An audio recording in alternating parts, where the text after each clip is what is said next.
فن تذکرہ نویسی کورس میں جو ہمارا اگلا پوائنٹ ہے جس پر ہم نے بات کرنی ہے وہ ہے تذکرہ نویسی کے فوائد۔ تذکرہ نویسی کے تذکرے کے جو فوائد ہوتے ہیں، علماء مشائخ صالحین کے جو تذکرے کیے جاتے ہیں ان کے فوائد لکھنے والے کو جدا کرنا حاصل ہوتے ہیں اور پڑھنے والے کو جدا کرنا حاصل ہوتے ہیں۔ البتہ کچھ چیزیں مجموعی طور پر جو ان دونوں کو حاصل ہوتی ہیں ان میں سے ہم بعض پوائنٹ کو یہاں پہ ذکر کرتے ہیں۔ ان کو میں ساتھ ساتھ لکھتا بھی جاؤں گا جس طرح یہ ایک پہلا پوائنٹ لکھا ہوا ہے، تاکہ سننے کے ساتھ آپ ان کو پڑھتے بھی جائیں اور اچھے طریقے سے سمجھ آ جائے۔ ان میں سے جو پہلا پوائنٹ ہے وہ ہے کہ ان بزرگوں علماء و مشائخ کے ذکر کے وقت بندہ رحمت الہی میں آ جاتا ہے۔ آپ نے قرآن و حدیث کا مطالعہ کرتے ہوئے یہ چیز دیکھی ہے کہ اللہ رب العزت نے بھی اپنے اولیاء کا، انبیاء کا، صالحین کا ذکر قرآن مجید میں کیا ہے، اور پیارے آقا صلی اللہ تعالیٰ علیہ وآلہ وسلم نے بھی متعدد احادیث میں نیک صالحین لوگوں کا ذکر کیا ہے۔ تو اسی طرح حضرت سفیان بن عیینہ سے ایک روایت مروی ہے، غالباً وہ ان کا اپنا قول ہے کہ عند ذکر صالحین تنزل الرحمہ، صالحین کے ذکر کے وقت بندہ رحمت الہی میں آ جاتا ہے۔ تو یہ جو ہمارا پوائنٹ سب سے پہلا ہے یہ گویا اسی اثر کا ترجمہ آپ کہہ رہے ہیں۔ جو دوسرا فائدہ ہوتا ہے تذکرہ نویسی کا وہ یہ ہے کہ ان کا ذکر دلوں کے لیے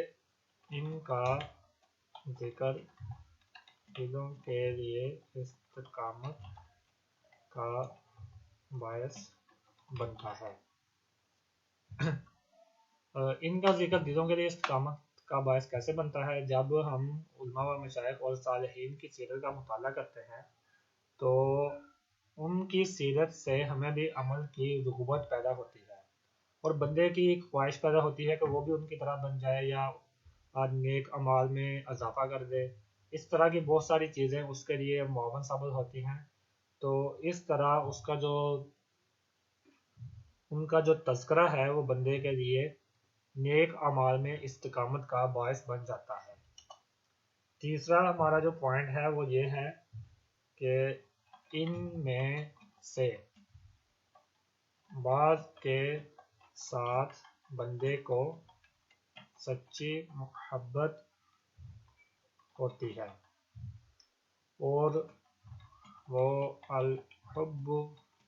فی اللہ والی فضیلت کا حقدار ہو جاتا ہے۔ جس وقت بندہ صالحین اور علماء و مشائخ کی سیرت کا مطالعہ کرتا ہے تو ایسا ہوتا ہے کہ ان میں سے کسی ایک یا زائد بزرگوں کے ساتھ ایک قلبی انسیت ہو جاتی ہے اور بہت زیادہ محبت، عقیدت، احترام بندے کے دل میں پیدا ہو جاتا ہے۔ تو یہ جو محبت اور انسیت ہوتی ہے یہ اگر تو خالص اللہ کی رضا کے لیے ہو تو احادیث مبارکہ میں اللہ کی رضا کے لیے کسی دوسرے مومن مسلمان بھائی سے محبت کرنے کی بہت زیادہ فضیلت ہے، اور اس کے لیے یہ ضروری نہیں ہے کہ بندہ جس سے آپ محبت کرتے ہیں، جس اپنے مسلمان بھائی سے، وہ حیات ہو، بلکہ جو دنیا سے جا چکا ہے ان کی سیرت کا مطالعہ کرنے کے بعد اگر آپ ان سے سچی محبت کرتے ہیں تو یقیناً اللہ کی رحمت سے اس فضیلت کے حقدار ہوں گے۔ الحمدللہ میں امام اعظم ابو حنیفہ رحمۃ اللہ علیہ سے بہت زیادہ محبت کرتا ہوں اور ان کی بہت زیادہ عزت، احترام اور عقیدت میرے دل میں موجود ہے۔ تو یقیناً آپ میں سے بھی کوئی نہ کوئی کسی نہ کسی بزرگ سے اسی طرح محبت کرتے ہوں گے، تو اللہ کی رحمت سے وہ بھی الحب فی اللہ والی فضیلت کے حقدار ہوں گے۔ تذکرہ نویسی کا جو اگلا فائدہ ہے وہ یہ ہے کہ جب راہ خدا میں قدم ڈگمگانے لگیں تو ان کی سیرت سے حوصلہ ملتا ہے۔ اسی طرح اس سے